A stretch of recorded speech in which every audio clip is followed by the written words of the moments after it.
कहते हैं कि ब्राह्मण का श्राप कभी व्यर्थ नहीं जाता। जब कोई राजा अन्याय की सीमा पार कर देता है और धर्म के विरुद्ध कार्य करता है तो उसका विनाश निश्चित होता है। यह कहानी है एक घमंडी और निर्दयी राजा की, जिसने अपनी शक्ति के नशे में एक निर्दोष ब्राह्मण का अपमान किया, लेकिन वह भूल गया कि ब्राह्मण का श्राप उसे विनाश की ओर ले जाएगा। पुराने समय की बात है। मगध राज्य में राजा विक्रमसेन का शासन था। वह बहुत बलशाली था और उसकी सेना अजेय मानी जाती थी, लेकिन वह जितना शक्तिशाली था उतना ही अहंकारी और निर्दयी भी था। उसे अपने धन, वैभव और शक्ति पर बहुत घमंड था। वह प्रजा को तुच्छ समझता था और ब्राह्मणों को कोई महत्व नहीं देता था। राजा को यह लगता था कि उसके पास अपार संपत्ति और शक्ति है, इसलिए वह कुछ भी कर सकता है। उसके दरबार में चापलूस मंत्री और दरबारी थे जो हमेशा उसकी हाँ में हाँ मिलाते थे। वह न्याय की जगह अन्याय का पक्ष लेता था और निर्दोष लोगों को दंडित करता था। एक दिन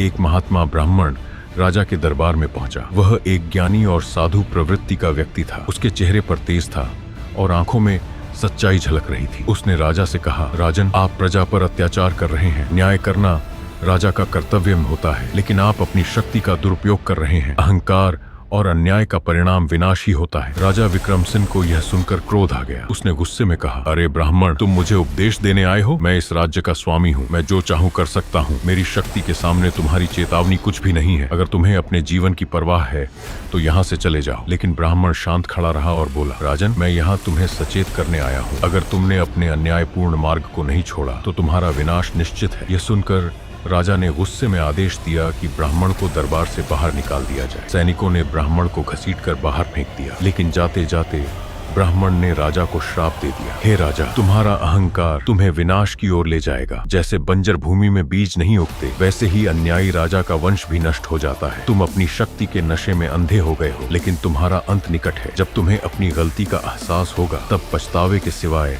तुम्हारे पास कुछ नहीं बचेगा। ब्राह्मण के श्राप के बाद भी राजा ने अपनी नीति नहीं बदली। उसने प्रजा पर और अत्याचार करना शुरू कर दिया। उसकी सेना ने कई छोटे राज्यों पर हमला किया और निर्दोष लोगों को मारा, लेकिन धीरे धीरे उसका राज्य अशांति में घिरने लगा। सबसे पहले राजा की सेना में विद्रोह होने लगा। उसके कई सेनापति उसे छोड़कर चले गए। प्रजा में भी असंतोष बढ़ने लगा। खेतों में सूखा पड़ गया, राज्य में अकाल आ गया और महामारी फैलने लगी। राजा को लगने लगा कि कोई अनहोनी होने वाली है, लेकिन उसका अहंकार अभी भी टूटा नहीं था। कुछ महीनों बाद पड़ोसी राजा ने विक्रमसेन के राज्य पर हमला कर दिया। राजा को यकीन था कि उसकी सेना उसे बचा लेगी, लेकिन उसने देखा कि उसकी ही प्रजा और सैनिक उसके खिलाफ हो गए थे। उसके ही मंत्री और सेनापति उसे धोखा देकर शत्रु से मिल गए। राजा ने युद्ध किया, लेकिन उसकी सेना हार गई। आखिरकार जब राजा महल से भागने की कोशिश कर रहा था तो उसे उन्हीं सैनिकों ने पकड़ लिया जिन पर उसे गर्व था। उन्होंने उसे दुश्मन राजा के सामने पेश कर दिया। राजा विक्रमसेन को कारागार में डाल दिया गया। वह अकेला, असहाय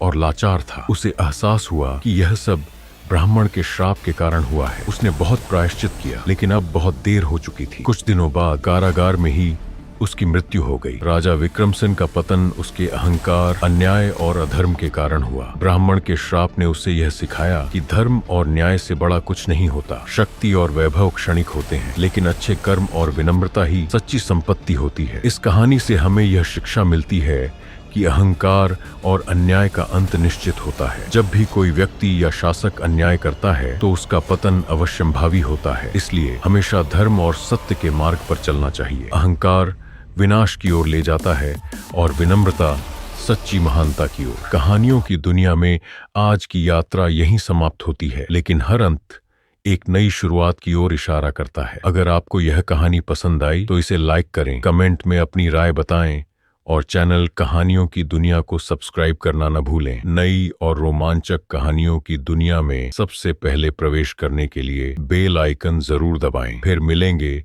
एक नई कहानी के साथ। तब तक के लिए अलविदा।